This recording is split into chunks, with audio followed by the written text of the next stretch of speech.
From MTN News, you're watching Montana This Morning. Montana Governor Greg Gianforte will have none of a proposed COVID-19 passport, which would verify people have been vaccinated. He's banning them in the state. How that applies, just ahead. We've officially been in a pandemic for more than a year, and there was a lot of emergency funding available in the beginning. But what about now? I'm Annie Johnson with the full story coming up. Well, good Wednesday morning. The sun just starting to peek through there, the clouds, sorta. Yeah. Kind of a gray day, isn't it? It's a gray day, but that's okay because we're smiling and we're sunshine on the inside. That's exactly right. It's our your warm daughter's personalities that are keeping us going. Yeah. I like birthdays, so I'm just going to have to keep saying happy birthday to her. No, I'm sure she is asleep, so yeah. Temperatures this morning Just let her know someone cares. That's right. All right. Yeah, she'll be up at 9. Temperatures holding into the 20s and teens for most of the area, mainly cloudy conditions this morning. I am expecting the wind to pick up later today. There may be a few isolated flurries trying to roll through our area, but I don't think that it's going to amount to much or really be a big influence on the day today. Most of that snow is well to our south. Again, overcast start to the day. Our temperatures holding into the 30s, but it'll feel much cooler than that. 20s and 30s at our warmest peak with the wind chill is what it's going to feel like when you step outside. So bundle up. We'll talk about how long this will last coming up here in just a few minutes. Thank you, Matt. COVID-19 passports, which some counties and countries require, and even some businesses in the U.S. are honoring, are now illegal in Montana. Yeah, if you need state services or you want to get into a building or a business, Governor Greg Gianforte says you will not have to have a COVID-19 vaccine. Gianforte issued an executive order prohibiting vaccine passports late yesterday. Governor said, quote, "I strongly encourage Montanans to get a COVID-19 vaccine. Receiving one is entirely voluntary and will not be mandated by the state. I'll continue protecting individual liberty and personal privacy," end quote. Governor said the order prohibits the state from requiring a vaccine to access state services or facilities, or businesses requiring customers to provide documentation to get in or to get service. Now, the state Senate has endorsed another bill to limit the powers of local public health officers when responding to an outbreak of an infectious disease like COVID-19. House Bill 257, which has already passed the House, says a county or public health department cannot enact any laws or rules that order a business to deny access to customers. It also says local governments or health officers cannot enforce such a law with any fines or penalties.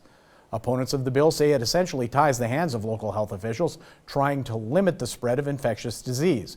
Lawmakers already have passed bills that place lesser restrictions on the power of public health officers, but Republican Senator Jason Ellsworth of Hamilton said House Bill 257 is needed to protect businesses. It is not up to local health officials to sit there and make specific mandates on a private business that at the end of the day will put them out of business. And if a patron does not want to go into that business, guess what? We're in America. It's a free country. You don't have to. Now, House Bill 257 faces one last vote in the Senate and then another one in the House before it would go to the governor's office for his signature. Well, some people are confused after federal health agencies recommended the immediate pause to the Johnson & Johnson vaccine due to blood clotting. For the most part, science has proven the effectiveness of the COVID vaccines. But as records continue to get set for daily vaccinations in the U.S., people are wondering about the flu-like side effects and reactions. Dan Grossman explains why some get it and some don't. In my 40 years working with vaccines, never before I've heard people complain that they haven't had side effects. Dr. Paul Offit is the director of the Vaccine Education Center at the Children's Hospital of Philadelphia. About 50% of people associated with the second dose of vaccine, especially those less than 65 years of age, can have significant side effects. One of the major questions he's heard about the vaccine surround the flu-like symptoms that can come, especially after your second dose. People have asked, does it mean I have COVID? The answer is no. mRNA vaccines don't give you a part of the virus like traditional ones. They just instruct your body to produce antibodies, and those proteins can cause the fever, joint ache, and fatigue some have described. Symptoms are worse for women. They're worse for younger people. But on the other hand, there's a lot of people who don't have any reactions at all. Dr. Gigi Granville has heard the questions too, but from the other group of people who don't feel symptoms and ask, does this mean the vaccine is working? That answer is yes. Doctors say we all have a different set of proteins that regulate our immune systems, and they can react differently to different foreign bodies. So if you don't feel anything, it just means your body's makeup is different from someone who might have had a reaction to the vaccine. We've gotten a lot of questions from people who want to know, did my vaccine work? Maybe if they didn't have any of those side effects. And so then they get a serology test. A serology test looks for antibodies in our blood. Dr. Granville says there aren't any tests designed to look specifically for the vaccine antibodies. So if your test comes back negative saying you don't have them, it might mean it just missed them. People should just rest assured that the vaccine is effective, that they get. There is a lot to consider, but as the ones who know the most about this say, trust the science, for it is true whether or not we believe in it. I'm Dan Grossman reporting. 6:35 now, back here at home. A lot of COVID relief programs funded through the CARES Act have closed, but we're still living in the pandemic. MTN's Annie Johnson tells us if you are experiencing hardships, how you can still get help and some local resources that are available. One of the biggest impacts this pandemic has had has been the economic impact. There shouldn't be any shame or guilt associated with availing yourselves of these programs. They're designed to help our community, and really we can make your day-to-day life a lot more manageable. As the housing director for HRDC, Geyer has seen the need for assistance here. Housing need kind of goes across the spectrum here in Gallatin County. Everybody has heard about the escalating housing costs. The reality is, at the bottom of that property ladder, those prices have escalated too. Earlier in April, the governor's office announced a new emergency rental and utility assistance program available for renters who have experienced hardships due to the pandemic and face housing challenges. There will be rental assistance payments that can go back almost a year to help people who have been overdue on their rent, and to help them come into compliance, and also help them with payments moving forward if they're continuing to experience those difficulties due to COVID. Looking on the state's website, there are a lot of programs once offered but now say closed. I would say that we are probably in a bit of a lull between the last stimulus package and the next stimulus package. There's a lot of money on the way, we know that.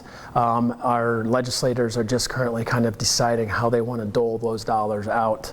There is relief on the way. But in the meantime, there are a lot of local resources like the food bank, the streamlined bus systems, as well as many local nonprofits. Reporting in Bozeman, Annie Johnson, MTN News. And Annie tells us landlords can also apply for assistance for their tenants. In other headlines this morning, Butte Silver Bow has been given a preliminary budget of $15 million from the COVID spending bill passed by Congress. Chief Executive J.P. Gallagher has plans for what to do when Silver Bow receives that money. We're going to form a committee.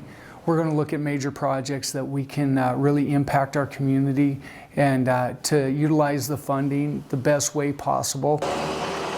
Gallagher said that Butte Silver Bow will take a look at where that money can go and wants to work with projects that are funded through the state, like water, sewer, and broadband projects.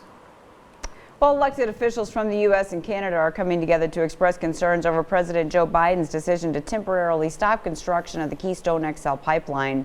A virtual forum was held yesterday. It was hosted by U.S. Representative David McKinley, a Republican from West Virginia. Among concerns discussed were the economic impact canceling the pipeline is expected to have on counties, including some in Montana the pipeline would pass through. As we've reported, opponents of the pipeline are concerned about the environmental impact it would have, and some tribes worry it will harm water supplies.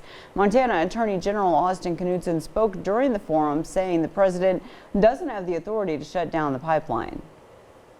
The regulation of foreign and interstate commerce is a power reserved to Congress.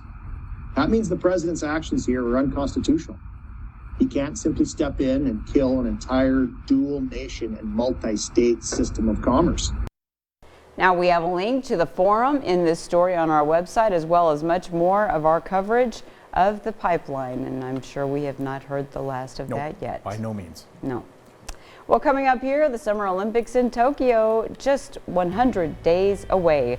Coming up, find out how Japan is preparing to run the games in spite of the surging coronavirus cases in the country. But first, here's Tony DeCopel with a look at what's coming up at 7 o'clock on CBS This Morning. Good morning. Ahead on CBS This Morning, the U.S. Surgeon General joins us as all 50 states have temporarily halted use of the Johnson & Johnson vaccine. We'll ask if this move may create more vaccine hesitancy. Also, civil rights attorney Ben Crump represents the families of Daunte Wright and George Floyd. We'll talk with him about Sunday's deadly shooting and the Derek Chauvin trial. Plus, country music star Kane Brown talks with us about his ACM nominations and planning his first tour after a year of being at home. We'll see you at 7.